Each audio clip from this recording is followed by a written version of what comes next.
जितना हिंदू वो लोग हैं उतना हिंदू मैं भी हूँ। मैं इस बात के लिए एकदम निश्चिंत हूँ कि जो बात मैंने कही है उसके प्रामाणिक साक्ष्य हैं, उसके बिना मैंने कुछ भी नहीं कहा है। मैंने ट्विटर पे कम समय गुजारा है, अध्ययन में ज़्यादा गुजारा है, मैं उसी में ज़्यादा अच्छा महसूस करता हूँ। और प्रसंग इसमें ये है, फिर मुझे कहना खराब लग रहा है, मैंने क्लास में भी ये बात कही है कि कहते हुए मुझे लगता है कि जबान कट जाएगी मेरी, लेकिन अब संदर्भ है तो मैं क्या करूँ, कहना पड़ेगा। इसका ये परिणाम हुआ कि हमारे घर में पहली बार लोग भयभीत हुए।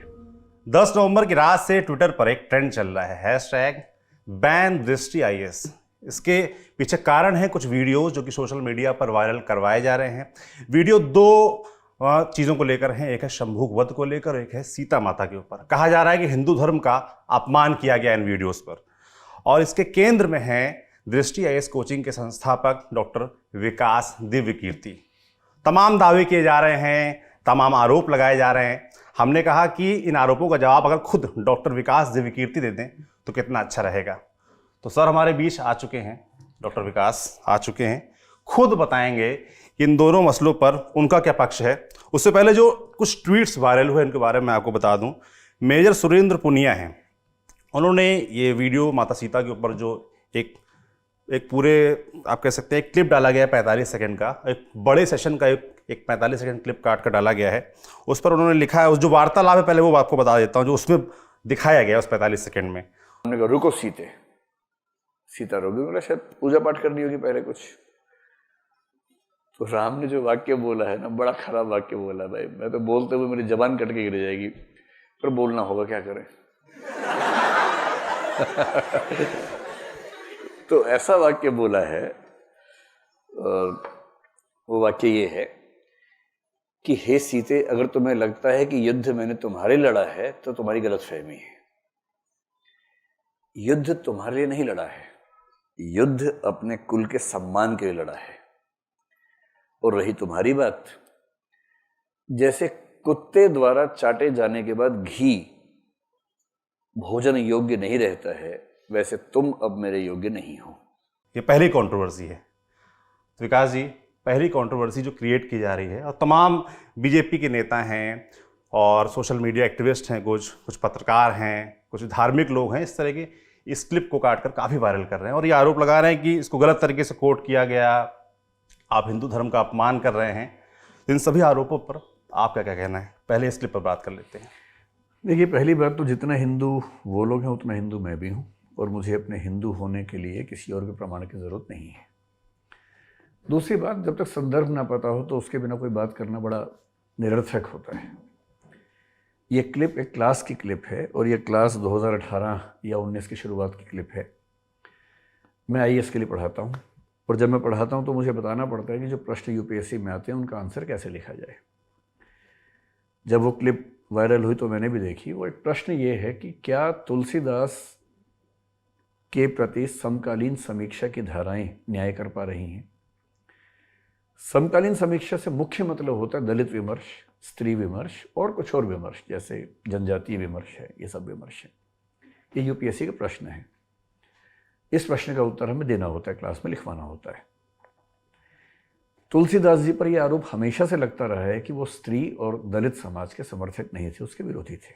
और ये बात बहुत लोग साहित्य में मानते रहे हैं, विशेष रूप से जो वामपंथी हैं, प्रगतिवादी हैं, वो लोग ऐसा मानते हैं। ये कोई नई बात नहीं है, पुरानी बात है।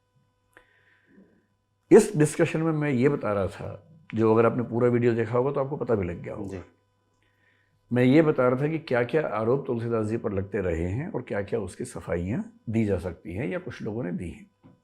मैं आपकी तसल्ली के लिए ना वो सारे ऑथेंटिक टेक्स्ट अपने साथ लेके आ गया हूँ, ताकि मतलब पहली बात तो ये कि अगर मैंने कुछ भी कहा है, अगर मैंने मनगढ़ंत कहा है तो मैं जिम्मेदार हूँ। यदि वो टेक्स्ट में लिखा है, ग्रंथों में लिखा है, तो जिम्मेदारी मेरी नहीं बनती है।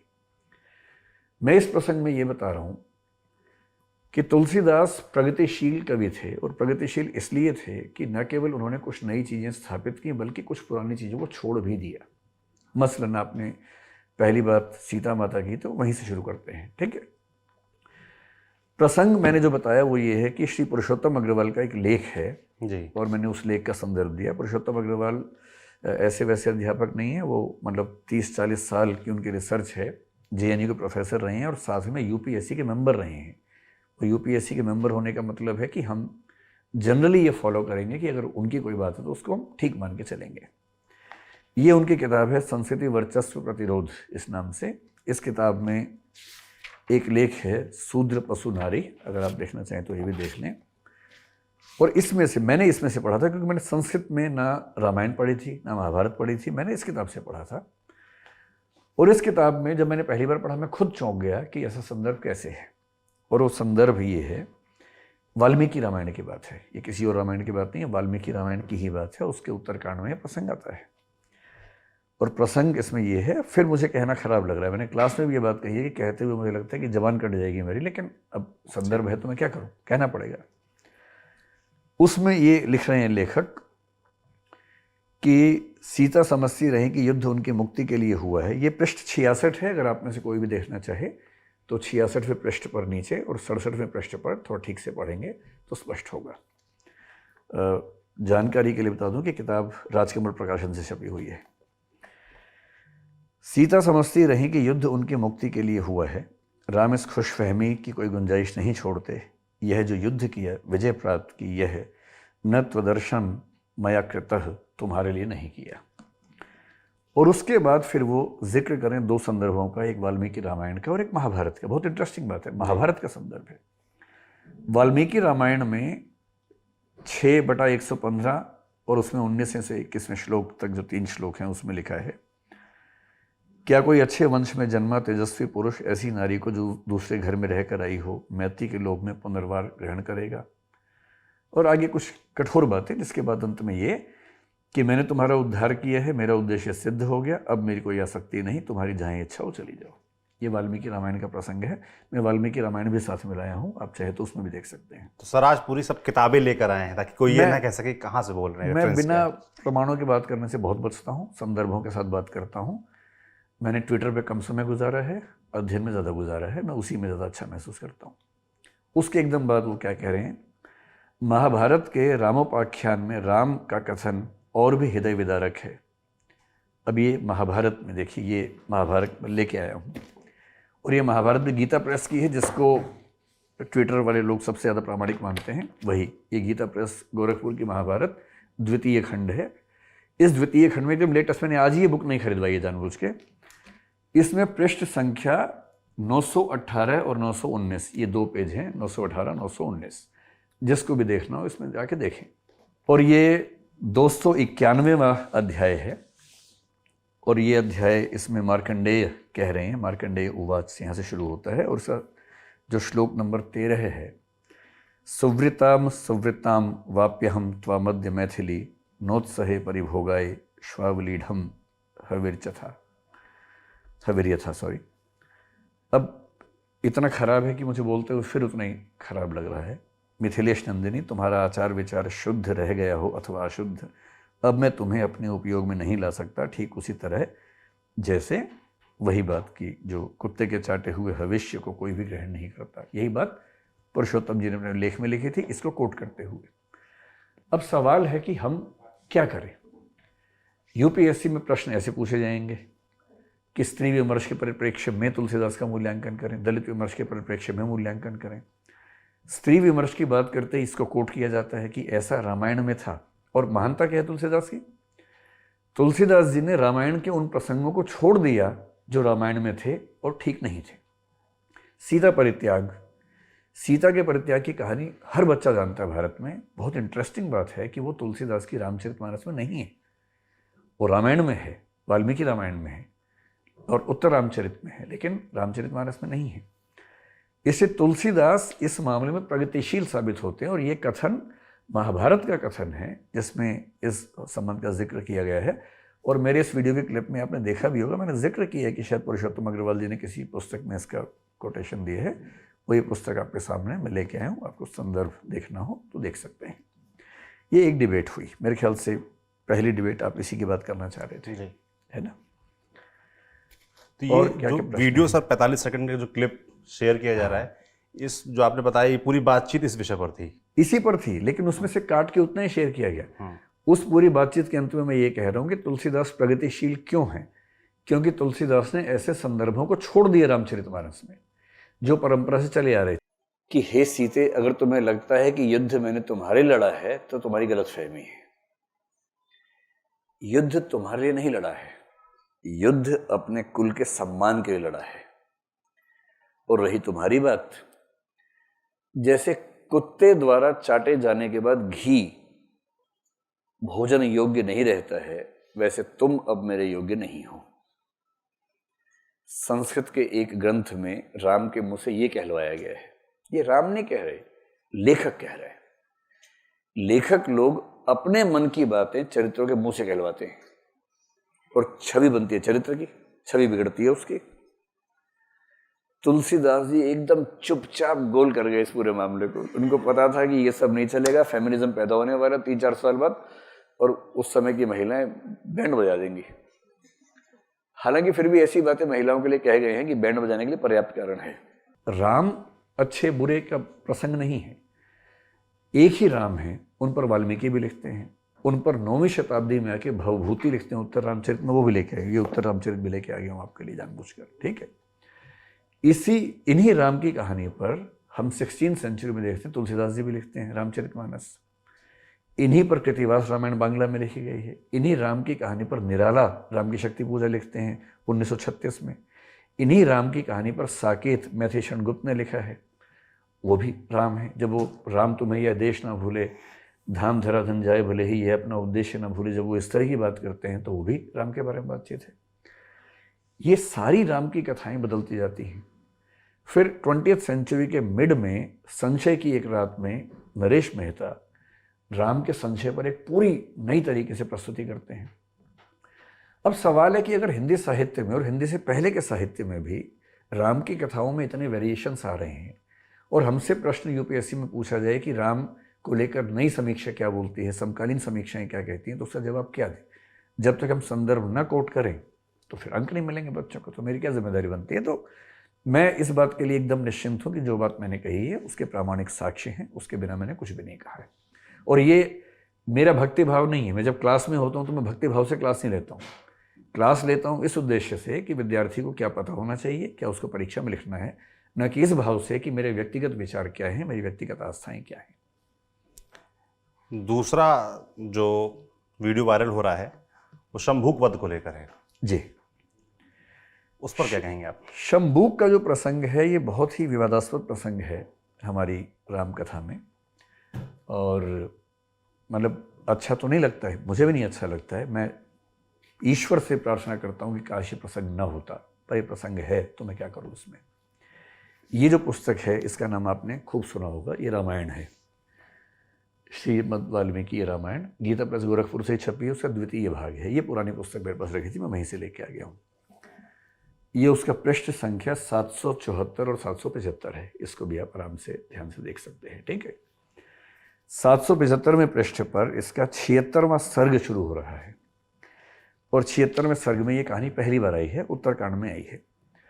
अब आज मैंने ट्विटर पे कुछ लोगों ने मुझे रेफरेंसेस भेजे जिसपे लोग कह रहे हैं कि रामायण में तो उत्तरकांड है ही नहीं, तो ये उत्तरकांड की बात कैसे कर रहा है? ये गीता प्रेस है, रामायण है, ये रामायण का उत्तरकांड है। इसमें आप अगर देखना चाहें तो देखें, सबसे ऊपर क्या लिखा है, उत्तरकांड। अब कुछ लोगों ने अपनी कल्पना से ये मान लिया कि उत्तरकांड रामचरित या रामायण का हिस्सा नहीं है, तो उसमें मैं क्या कर सकता हूँ, इसमें तो लिखा हुआ है उत्तरकांड। और इस प्रसंग में जो बात कही जा रही है वो क्या है? देखिए, मैंने ये संदर्भ क्यों दिया, तुलसीदास क्यों प्रगतिशील हैं। प्रसंग ये है कि शंभूक एक शूद्र व्यक्ति था, वो तपस्या कर रहा था त्रेता युग में। एक, मुझे पूरी कहानी उस समय ध्यान नहीं थी तो मैंने बहुत संक्षेप में कही थी, अब मैं थोड़ा ध्यान से विस्तार में पढ़ा। एक ब्राह्मण के पुत्र की असमय मृत्यु हो गई 12-13 साल की उम्र में, तो वो रोता हुआ, विलाप करता हुआ राजा राम के पास पहुंचा। राम उस समय राजा बन चुके हैं। तो राम ने पूछा, बताओ क्या बात है भाई? तो उसने बताया कि मेरे पुत्र की असमय मृत्यु हुई है, और ऐसी अकाल मृत्यु हमारे राज्य में कभी नहीं होती थी, ज़रूर कोई अधर्म हो रहा है। और चर्चा होते होते समझ में आया कि अधर्म का मतलब ये है कि कोई ब्राह्मण या क्षत्रिय के अलावा कोई है जो तपस्या कर रहा है, उसमें ये प्रसंग आता है। तो फिर राम को निर्देश मिला कि वो इस चीज़ को सुधारें। राम खोजते हुए गए, और जब खोजने के बाद पहुँचे तो उनको ऐसा दृश्य दिखा, एक व्यक्ति पेड़ से उल्टा लटका हुआ तपस्या कर रहा था। राम ने उससे पूछा, बड़ी विनम्रता से पूछा कि आप कौन हैं, किस वर्ग से हैं, किस जाति से हैं, किस समुदाय से हैं? और लंबी बातचीत हुई। उसके बाद उसने बताया कि आप मुझे शूद्र समझिए, ये तीसरे श्लोक का हिस्सा है, आप मुझे शूद्र समझिए, मेरा नाम शंबूक है। उसका जो अगला छंद है, भाषतस्तस्य शूद्रस्य खड्गम सुरुचिर प्रभम निष्कृष्य कोशाद विमलम शिरच्छेद राघव। वो क्या कह रहे हैं? वह इस प्रकार कह ही रहा था कि श्री रामचंद्र जी ने म्यान से चमचमाती हुई तलवार खींच ली और उसी से उसका सिर काट लिया। और अगला छंद कह रहा है कि जैसे उसका वध हुआ, इंद्र व अन्य देवता बहुत अच्छा कहकर भगवान श्री राम की अभ्यर्थना करने लगे। ये प्रसंग वाल्मीकि रामायण में है। बुरा प्रसंग है। वाल्मीकि के समय में शायद ये सामाजिक चर्चा इतनी नहीं होती होगी, सोशल डिस्कोर्सेस वैसे नहीं होंगे। सीधी सी बात है, हम भी अपने समय की सीमाओं से बंधे हुए हैं। हर व्यक्ति बंधा होता है, हर लेखक बंधा होता है। इसके लगभग 1000 साल बाद 9वीं शताब्दी में भवभूति ने उत्तर रामचरित लिखा। भवभूति बहुत महान साहित्यकार हैं। ये भवभूति का उत्तर रामचरित है। ठीक, भवभूति के उत्तर रामचरित में भी ये प्रसंग आता है। और मैंने इस प्रसंग को यहाँ से नहीं पढ़ा था, ये तो मैंने आज पहली बार पढ़ा। मैंने कहाँ से पढ़ा था? दिल्ली विश्वविद्यालय के बहुत प्रसिद्ध प्रोफेसर रहे हैं, प्रोफेसर विश्वनाथ त्रिपाठी। उनकी किताब है लोकवादी तुलसीदास। तुलसीदास का अध्ययन करने के लिए मानते हैं कि इससे बढ़िया कोई किताब नहीं, इतनी गहरे अनुसंधान से किताब लिखी हुई है। और विश्वनाथ त्रिपाठी होना मजाक नहीं है। 50-60 साल की तपस्या करनी पड़ती है, तब जाके व्यक्ति उस स्तर पे अध्ययन कर पाता है। सारी पुस्तकों का अध्ययन विश्लेषण किया उन्होंने। मैंने ये किताब पढ़ी हुई थी और इस किताब में क्या लिखा है मैं कुछ पंक्तियाँ पढ़ देता हूँ। वाल्मीकि, भवभूति, तुलसी और निराला के राम चरित्र में जो अंतर है उसका कारण इन महावीर कवियों के युगबोध का अंतर है। राम कथा में एक प्रसंग ऐसा है, ये इसमें पृष्ठ 25 पर है, कोई पढ़ना चाहे तो पृष्ठ 25 में इस पूरे प्रसंग को देख सकता है। राम कथा में एक प्रसंग ऐसा है जहाँ वाल्मीकि और भवभूति के राम शंबूक नामक शूद्र का वध करते हैं। उस बेचारे का कसूर यह था कि शूद्र होकर भी तपस्या कर रहा था। वाल्मीकि के राम का प्रसंग है, तो जो मैंने आपको बताया कि जैसे ही उसने बताया कि मैं शूद्र हूँ, उसको अगले क्षण रुचिर प्रभा वाली विमल तलवार को म्यान से निकालकर उसका सिर काट लिया। लेकिन वाल्मीकि के बाद जब भवभूति का जिक्र आता है, बहुत अच्छी बात है कि भवभूति के राम के मन में अंतर्द्वंद्व है कि क्या मैं इसको मारूं या ना मारूं। ये उस वीडियो में है, जो पूरा वीडियो है, मैंने यही बात बताई है उसमें। भवभूति बहुत परेशान, भवभूति के राम बहुत परेशान है कि मैं क्यों मारूं, भाई तपस्या तो कर रहा है। और फिर क्या लिखा है? भवभूति के राम के हृदय में शंबूक को मारते समय द्वंद्व है, उनके मन में करुणा जगती है। फिर अपने को निर्मम बताते हुए कहते हैं कि हे कठोर गर्भा सीता को घर से निकाल देने वाले मेरे दाहिने हाथ, तुझ में करुणा कहाँ। और उसके बाद वो उसका सिर काटते हैं। ये प्रसंग उसमें है। और ठीक यही प्रसंग मैं भवभूति के उत्तर रामचरित भी लेके आ गया हूँ, आप उसमें भी चाहें तो देख सकते हैं। तुलसीदास की महानता ये है कि तुलसीदास ने शंबूक वध के प्रसंग को रामचरितमानस से हटा दिया। और मैं उसमें ये बताना चाह रहा हूँ, जो कि बताया विश्वनाथ त्रिपाठी जी ने लिखा है, उन्हीं की किताब से बता रहा हूँ, कि लेखक सिर्फ इसलिए महान नहीं होता कि उसने क्या लिखा है, लेखक इसलिए भी महान होता है कि परंपरा की कौन सी बात को छोड़ दिया है। तुलसीदास जी ने शंबूक वध के प्रसंग को छोड़कर महानता दिखाई, सीता परित्याग को छोड़कर महानता दिखाई। और इस प्रसंग को बताते हुए पीछे के संदर्भ देने पड़ते हैं, उसी पर यह सारा का सारा शोर हुआ है। साध्वी प्राची विश्व हिंदू परिषद के नेता हैं, उन्होंने भी एक ट्वीट किया है और अपौरुषेय वाली बात का वो जिक्र कर रही हैं आपके वीडियो का रेफरेंस देते हुए। और लिखा है कि इनके जैसे जितने भी विलियम, मैडम और मैकाले के मानस पुत्र हैं, वे जब जब धार्मिक विषयों पर अपनी चोंच खोलते हैं तब तब अपने मुख से मल वचन नहीं करते हैं। और अपौरुषेय शब्द को लेकर जो आपका ये वेद कितने पुराने हैं, इसको लेकर जो विषय आपने रखा था अपना, मतलब उस पर उनका कटाक्ष कौन है मैं नहीं जानता हूँ, मैं ट्विटर पर हूँ ही नहीं। जी, मैंने आज तक ना एक भी ट्वीट किया है, तो मुझे बहुत आइडिया रहता नहीं इन चीज़ों का। लेकिन जो भी है, अगर मेरी किसी बात से आपत्ति है तो कितना बेहतर है कि मुझसे संवाद करने सामने आके, ऐसी क्या दिक्कत है। और जो आप अपौरुषेय, मुझे नहीं पता है क्या वीडियो क्लिप है, लेकिन मैं अंदाजे से बताता हूँ। भारत के कुल 9 दर्शन हैं, और ये जो वीडियो आप, इसमें मैं बता दूं क्या है, इसमें आप किसी एक आदमी का जिक्र कर रहे हैं कि जो कह रहा है कि वेद बहुत पुराने हैं। तो एक बच्चे ने पूछा कितने पुराने, फिर हिमालय की बात आ गई, तो उन्होंने कहा हिमालय भी बने। एक हंसी मजाक। एक बात ये भी है कि ये सारे वीडियो ना यूट्यूब से बहुत पहले के वीडियो हैं, मतलब जब मैं यूट्यूब पे नहीं था उस समय के। क्लास में होने वाली सामान्य बातचीत है, बच्चों से हंसी मजाक है। 3 घंटे की क्लास में हंसी मजाक के बिना ना बच्चे बैठ नहीं पाते हैं, हंसी मजाक हम करते हैं। ये हमारे यूट्यूब चैनल पे नहीं है, किसी ने उस वीडियो कोर्स में से क्लिप निकाल के चला दी है, हमारी सहमति नहीं है इसमें, ये हमारा चैनल नहीं है। ये एक पेड कोर्स की क्लिप निकाल के चलाई गई है बिना हमारी सहमति के। इस बात को ठीक से समझना है। मतलब अगर मैं इसका प्रचार कर रहा होता तो अलग बात थी। मैं इन चीज़ों का प्रचार नहीं कर रहा हूँ क्योंकि मुझे पूरा संदर्भ पता है किस बारे में बातचीत चल रही है। अब बहुत इंटरेस्टिंग बात है कि जो भारत के 6 आस्तिक दर्शन हैं उनमें से कुछ मानते हैं कि वेदों को ईश्वर ने रचा है। एक दर्शन मुख्य रूप से मीमांसा मानता है कि वेदों को ईश्वर ने भी नहीं रचा है, वेद प्राकृतिक हैं, अपौरुषेय हैं, किसने लिखा ही नहीं है। मेरी व्यक्तिगत राय ये है कि ये बात मानना मुश्किल काम है कि अगर कोई रचना है तो वो रचना किसी ने तो की ही होगी। आप बेशक ये मान लें कि ईश्वर ने की है, लेकिन ईश्वर ने भी नहीं की है तब भी वेद लिखे हुए हैं। तो ये मेरी व्यक्तिगत राय है और लोकतंत्र में हर व्यक्ति को व्यक्तिगत राय रखने का हक तो है ही। अगर मेरी राय है कि वेद अपौरुषेय नहीं होने चाहिए, वेदों की रचना किसी ने की होगी, किसी बहुत विद्वान ने की होगी, तो इसमें क्या गलत है? मेरी राय है और अपनी राय रखना लोकतंत्र में कोई अपराध तो है नहीं। एक और कीर्ति आज़ाद, पहले क्रिकेटर, पूर्व क्रिकेटर हैं, जी जी जी, उन्होंने भी सीता माता वाला वीडियो उठाकर उन्होंने इस पर लिखा है। उनको शायद कुछ लोग ट्रोल कर रहे हो, तो उन्होंने लिखा है कि जो मुझे ट्रोल कर रहे हैं उनकी जानकारी के लिए ये पंक्तियाँ वाल्मीकि रामायण की नहीं हैं, कोई भी कुछ लिख दे वो सत्य नहीं हो जाता। ये वाल्मीकि रामायण है, मैं यहीं छोड़ के चला जाता हूँ, आप उनको बुला के दिखा दीजिए। कीर्ति आज़ाद जी, आपका स्वागत है, क्या आकर पढ़ जाइए या मुझे बुला लीजिएगा, मैं दिखा दूंगा उसमें से लाइनें। तो सर, ये जो सोशल मीडिया पर चलता रहता है इस तरह का कि एक छोटा सा एक 3 घंटे क्लास से 45 सेकंड क्लिप, जिसमें कि आप ये बात कह रहे हैं कि पूरा एक रेफरेंस के साथ एक पूरा एक सब्जेक्ट है उसके बारे में, या एक सवाल का जवाब दे रहे हैं विस्तार से, उसका एक क्लिप काट के चला देना, इस तरह के लोगों के लिए क्या संदेश है आपका? दरअसल हो क्या रहा है कि हम एक संक्रमण काल में हैं। आज से पहले क्या होता था कि एक जगह बातचीत हुई, वो बातचीत लुप्त हो गई, खत्म हो गई। अब हम कहीं भी हैं तो रिकॉर्डिंग हो रही है, और रिकॉर्डिंग हो गई तो वो हमेशा के लिए स्थायी हो गई, उसको आप खत्म नहीं कर सकते हैं। सुप्रीम कोर्ट में एक डिस्कशन चलती है आजकल जिसको बोलते हैं राइट टू बी फॉरगॉटन, कि मुझे भुला दिया जाए, मेरी किसी बात को भुला दिया जाए, इसका अधिकार होना चाहिए। कुछ देशों ने दिया भी है, हमारे देश में नहीं है। आजकल तो स्थिति ये है कि एक वीडियो क्लिप किसी की बनी है, उसके बाद वो मर जाएगा तो भी वो क्लिप उसका पीछा नहीं छोड़ेगी।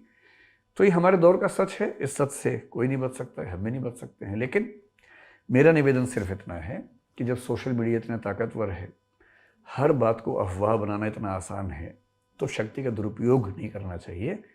क्योंकि जब शक्ति होती है तो शक्ति को सही प्रयोग करने का विवेक होना भी उतना ही ज़रूरी है। बाकी मुझे लगे कोई भी विवाद हो तो मैं आपको ये कहना चाह रहा हूँ कि जब भी विवाद हो आप मुझे बुलाइए, मेरी बात पूछ लीजिए, मुझे कोई आपत्ति नहीं है। मैं कोशिश करता हूँ कि कोई बात बिना प्रमाणों के, बिना तथ्यों के ना करूँ, आमतौर पर ये कोशिश करता हूँ। बाकी ह्यूमन मिस्टेक सबसे होती हैं, मुझसे भी होती है, हुई होंगी। अगर मुझसे गलती हुई है तो मैं क्षमा प्रार्थी हूँ, लेकिन इन तथ्यों के लिए मेरे पास ये सारे साक्ष्य हैं। तथ्यों से बात होनी। सोशल मीडिया पे वैसे भी जो तीरंदाज लोग हैं वो तथ्यों का ख्याल बिल्कुल नहीं रखते, एक छोटी सी क्लिप उठाते हैं और वायरल कर देते हैं। आपके समर्थन में भी तमाम लोग हैं, और सोशल मीडिया पर जब एक बैन का ट्रेंड चल रहा था तो आज एक सपोर्ट का भी ट्रेंड चला, जो कि इंडिया पर नंबर 1 पर चल रहा था आज की तारीख में, कि आई सपोर्ट दृष्टि IAS करके, वो नंबर 1 पर चल रहा था। और वो लोग ज़्यादातर इस स्क्रीनशॉट को डाल रहे थे जिसको आपने दिखाया भी महाभारत से है। तो मैं ये पूछने वाला था कि सर ये कहाँ से? ये महाभारत से आपने इसके बारे में बता दिया। महाभारत का रामोख्यान नाम का हिस्सा है वहाँ से। जी, तो इन सपोर्टर से क्या कहेंगे? मतलब सपोर्ट भी अंधेपन से ना करें। अगर देखिए, भगवान राम, मतलब मेरी राय में मर्यादा के सबसे अच्छे उदाहरण वही हैं। तुलसीदास जी के भगवान राम ने खुद एक बात कही है, बड़ी अच्छी बात कही है, और वो ये, मुझे लगता है मैनेजमेंट का लेसन है। वो अपने भक्तों से कह रहे हैं कि मैं ये चाहता हूँ, सो वो एक वाक्य में भूल रहा हूँ, मम अनुशासन माने जोई, पर उसके बाद वो कहते हैं कि मुझे वो लोग पसंद हैं जो मेरी बात को मानते हैं, लेकिन अगर मैं कहीं गलती कर बैठूं तो मुझे भी बिना भय के रोक सकें, टोक सकें, मैं ऐसे भक्तों को पसंद करता हूं। ये भगवान राम का कथन है। तो सो मोही बर जिहु भई बिसराई, ये पंक्ति आती है। तो मेरा मानना है कि अगर मुझे नहीं पता मेरे समर्थक ट्विटर पे कौन है, विरोधी कौन है, मैं ट्विटर पे हूँ ही नहीं, मुझे नहीं पता रहता। पर समर्थक है उनसे भी कहूँगा कि अंध समर्थन ना करें। विरोधियों से कहूँगा कि एक बार विरोध करने से पहले तथ्य को देख लें, और लोकतंत्र है, विरोध करने का अधिकार तो है ही, क्यों नहीं? अगर मैं गलत हूँ तो विरोध होना ही चाहिए, सबका होना चाहिए। तो जो भी कंट्रोवर्सी थी, जो भी वीडियो वायरल किए जा रहे हैं, जो भी आरोप लगाए जा रहे हैं, सभी पर विकास देवकीर्ति जी ने बिल्कुल आराम से विस्तार से जवाब दे दिया है, तर्क सहित दिया है। किताबें साथ लेकर आए थे, धर्म ग्रंथ साथ लेकर आए थे, सभी रेफरेंसेस दिखाए, कोट किए, वो साफ साफ आपने देखे। जो वीडियो चल रहा है वो आपने देखा, जो पूरी बात रखी गई वो आपने सुनी। तो मुझे लगता है कि आपको समझ में आ गया होगा कि सच्चाई क्या है। ज़्यादा मेहनत नहीं करनी पड़ती है, थोड़ा सा रिसर्च करनी पड़ती है, थोड़ी सी जिज्ञासा दिखानी पड़ती है किसी भी सच को जानने के लिए। और फेक न्यूज़ फैलाना तो बड़ा आसान है, कुछ भी दिखा, हमको सूट करता है, उसको वायरल कर दिया, उसको शेयर कर दिया, और ज़रा भी चिंता नहीं की कि इसका समाज पर क्या असर होगा। तो मुझे लगता है ऐसा नहीं करना चाहिए। तो अगर आप ऐसा कर रहे हैं तो इसको रोक दें, ये गलती ना करें। एक बड़ी इंटरेस्टिंग बात बताता हूँ आपको। जब से पिछले 8-10 दिन से सब चल रहा है, शायद 1-2 दिन में ज़्यादा बढ़ गया है जी, तो हम थोड़ा अभ्यस्त हैं इन चीज़ों के, क्योंकि पहले कभी अभ्यास किया नहीं है, आदत रही नहीं है। लेकिन इसका ये परिणाम हुआ कि हमारे घर में पहली बार लोग भयभीत हुए। मेरे घर के छोटे बच्चे भयभीत हुए, और घर के छोटे बच्चों ने कहा कि अब घर से बाहर मत जाना, खतरा है। आस पड़ोस के लोगों ने कहा कि बाहर मत निकलना, खतरा है। ये मैंने पहली बार अपने जीवन में देखा है, पहली बार। और एक दो चीज़ें और जो मैं बताऊंगा नहीं, अभी वीडियो के बाद बताऊंगा क्या क्या हुआ। लेकिन ठीक है, किसी के साथ भी एक अच्छे लोकतंत्र में ऐसा बर्ताव ठीक नहीं है। अध्ययन होना चाहिए, तथ्य देखने चाहिए, विरोध होना चाहिए, संवैधानिक मर्यादाओं के बीच में होना चाहिए। अगर मैं गलत हूँ, किसने एफआईआर भी कर दी है, मुझे पता लगा कि कहीं उत्तर प्रदेश में एफआईआर हो गई है जी, वो शायद पुलिस वाले भी आने वाले होंगे घर पे, जब मैं पहुंचूंगा तो शायद होंगे घर पे। तो ठीक है, अगर मैंने कुछ गलत किया उस पर एफआईआर करें, गलत है तो गिरफ्तार करें, केस चलाएं मेरे ऊपर, सुप्रीम कोर्ट, हाई कोर्ट, जहाँ केस चलेगा चलेगा। कानून का शासन है ना, और कानून के शासन के तहत मैं भी आता हूँ, सब आते हैं, इसमें क्या परेशानी है। लेकिन अफवाहें फैलाना बिना तथ्यों के गलत चीज़ है, किसी के बारे में भी हो। तो जैसा कि विकास जी ने कहा, अफवाहें ना फैलाएं, और कानून से परे वो भी नहीं है। कुछ गलती करेंगे तो वो उसका सामना करने के लिए तैयार हैं, बशर्ते वो मर्यादा में रहकर हो, डर के भाव से ना हो, डराने के भाव से ना हो। आपका जो भी आकलन है हमें कमेंट बॉक्स में लिखकर ज़रूर बताएं, और ये जो फेक न्यूज़ फैलाई जा रही है इसका सच सब तक पहुंच सके, इसके लिए इस वीडियो को ज़रूर शेयर करें। देखते रहिए दी लल्लन टॉप। शुक्रिया।